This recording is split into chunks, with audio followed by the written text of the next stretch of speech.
Ramesh: sir, ഞാൻ ഒരു loan എടുക്കാൻ ആലോചിക്കുന്നു, എന്നാൽ ചിലപ്പോൾ പറ്റാത്ത ചാർജുകൾ വരുന്നു എന്ന് കേട്ടിട്ടുണ്ട്. അത് എന്താണ് സാർ? ബാങ്ക് മാനേജർ: അതെ രമേശ്, അതാണ് ഹിഡൻ ചാർജസ്. അഗ്രിമെന്റ് ഏലോ പ്രോസസിംഗ് ഡോക്യുമെന്റേഷൻ ചാർജസും അടങ്ങിയ ചില ചെലവുകൾ നിങ്ങൾ അറിയാതെ ഉണ്ടാവും. രമേശ്: അപ്പോൾ എമി കുറവായി തോന്നും, അല്ലേ? ബാങ്ക് മാനേജർ: അതെ, ആദ്യതടവിൽ കുറവായി തോന്നും. പക്ഷേ ഹിഡൻ ചാർജസ് ചേർത്ത് ടോട്ടൽ കോസ്റ്റ് കൂടുതലായിരിക്കും.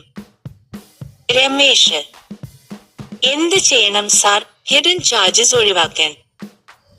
ബാങ്ക് മാനേജർ: ലോൺ കരാർ നിബന്ധനകളും വ്യവസ്ഥകളും വായിക്കുക. പ്രോസസ്സിംഗ് ഫീസ്, പ്രീപേയ്മെന്റ് ചാർജുകൾ, വൈകിയ ഫീസ് ശരിയായി നോക്കണം, അല്ലെങ്കിൽ ടോട്ടൽ റീപേയ്മെന്റ് കണക്കാക്കുമ്പോൾ പിശക് വരും. രമേശ്: ശരി സാർ, ഇനി മനസ്സിലായി. നന്ദി. ബാങ്ക് മാനേജർ: സ്വാഗതം. ഭാരത പബ്ലിക് മീഡിയ. ഈ വീഡിയോ കണ്ട് സഹായകമാണെങ്കിൽ ലൈക്ക് ചെയ്യൂ, ചാനൽ സബ്സ്ക്രൈബ് ചെയ്യൂ. വിവിധ സർക്കാർ പദ്ധതികളും വായ്പ വിവരങ്ങളും അറിയാൻ ബെൽ ഐക്കൺ അമർത്തി അറിയിപ്പുകൾ ലഭിക്കൂ.